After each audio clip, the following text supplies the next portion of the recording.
no, nung natutunan ko yung one concept ng one candlestick concept, unti-unti ko siya na-realize na every movement ng candle merong retracement. Every candlestick meron siyang tinatawag na retracement. Okay, kung makikita niyo to guys, no, yung mga candlestick na to, meron siyang mga tinatawag na retracement. For example, pagkatapos itong candle na to, magkakaroon ng retracement. 'Di ba? Yung mga wicks na yan sa higher time frame, this is the daily time frame, yung mga wicks na yan yung mga retracement na tinatawag.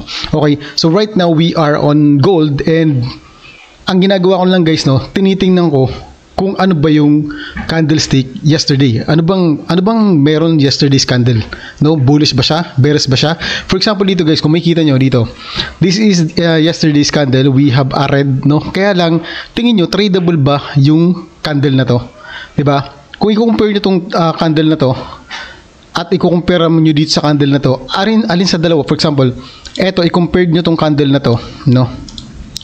I-compare nyo tong candle na to dito, alin sa tingin nyo yung tradable? Eto ba or eto? 'Di ba?